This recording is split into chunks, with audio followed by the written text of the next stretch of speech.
Hi there, here we are with a tutorial. Today we're going to be doing a tutorial on making pizza crust. We're in the high altitude, so we're just having fun with this. I've tried to experiment around with making my pizza crust and have not been successful. So today I have my friend Stan, the man you may know him as, and he is going to show us his way of making his amazing pizza crust. Let me just say, we're not professional chefs here, we're videographers, and we're just having some fun and trying to make some delicious pizza. Hi, I'm Stan, Jennifer's friend, and today we're going to make a good old-fashioned pizza crust from scratch with basically 8 ingredients. As Jennifer mentioned, we are not professional chefs, we are videographers here in my studio for Real Production in Sheridan, Colorado.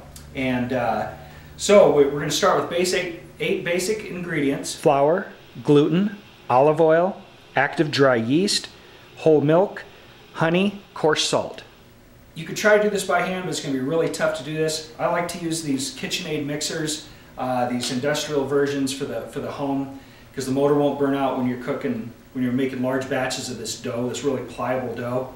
Really takes a toll on these motors, so these KitchenAid mixers are a must, with a dough hook and a guard, a splash guard, because you don't want that powder flying or your flour flying all over the place. Okay, to start the pizza crust, what we need to do is make what I call a sponge, and that's activating the yeast with the honey and with some flour and some hot water. So what we're going to start with is hot water. You don't want to be too hot because it'll kill the yeast. You don't want it to be too cool because it won't activate the yeast. About 100 to 110 degrees Fahrenheit is an ideal temperature. And with that cup, 1 cup of hot water, I'm going to add 4½ teaspoons of active dry yeast. 3, 4, and I'm going to eyeball that last one. So there we have that. I'm going to mix this in with the hot water.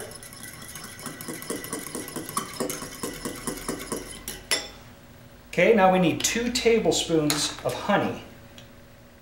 This is kind of some thick honey, so I'm just going to kind of rough it in there.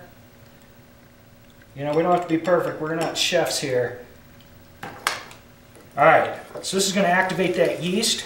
Stir that in with that yeast and the water and the honey. Get that all mixed up. Now, in our mixing bowl, 1 cup of flour and our honey, yeast, and water. And this is going to make our sponge. Get all that honey out of there.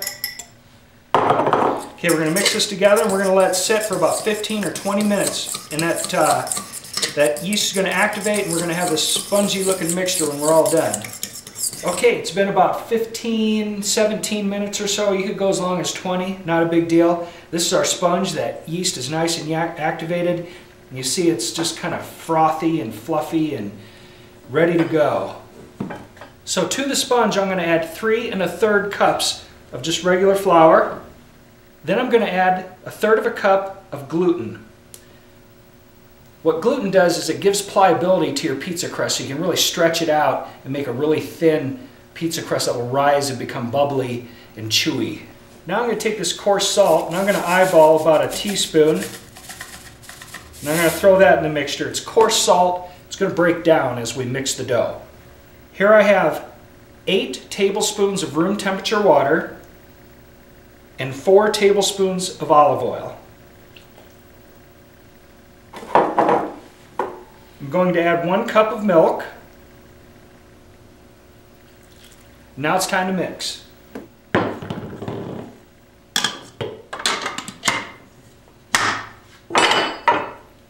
And as I said earlier, I'm using a dough hook. That's the way to do it when you're making pizza dough. Alright, we'll attach the splash guard and we're ready to fire up the mixer. I'm going to mix it on low first until all the ingredients get mixed up a little bit. Then I'm going to kick it up to medium until it forms a ball. Alright, I'd just like to give you an update and explain what's going on right here. We've been mixing this dough for about 2 to 3 minutes right now with the dough hook. And the dough is starting to try to jump out of the bowl, which means it's all formed together into this glob. You'll know it's just right when you feel it and it doesn't stick to your finger. so it's just right. Now if it is sticky, you want to add just a little bit more flour, maybe about a teaspoon or two at a time, and mix that in there until it doesn't stick to your finger. So I'm going to jam this back down in there, and then we're going to keep mixing it for another probably 5 to 7 minutes.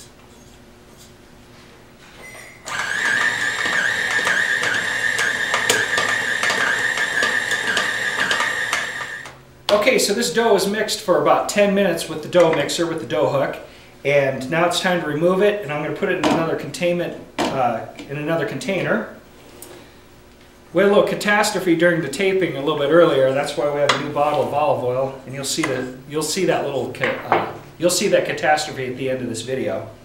Anyway, so what we're going to do, we're going to pull this dough out of here, and it's not sticking to my hands, as you can tell. It's nice and stretchy. This is going to make a great pizza dough. So, before I put it in its new container, which is a covered container, large enough, because this dough is going to rise. And in a couple hours, it's going to be pretty high in here, and you're going to punch it down. And coating it with olive oil will just keep it from sticking in case it gets a little more moisture in it, and won't stick to your hands when you punch it down. So we'll pour just a little bit of olive oil there, and then over the pan. Just going to coat this really nicely. We got a nice coated ball of dough right there. Isn't that beautiful? Toss it in there, put the lid on, and then we'll punch it down in a couple hours.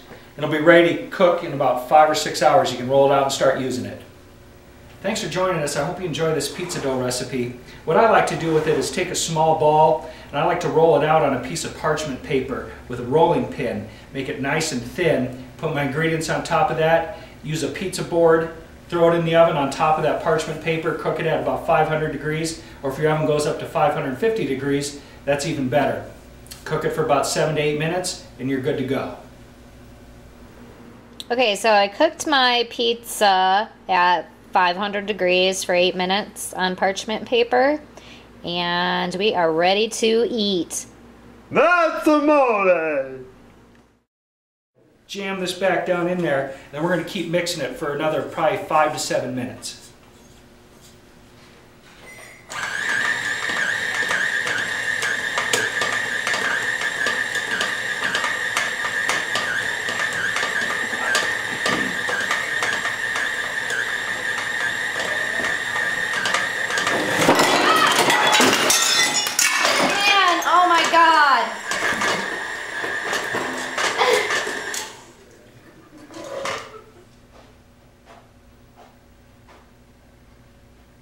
That's amore!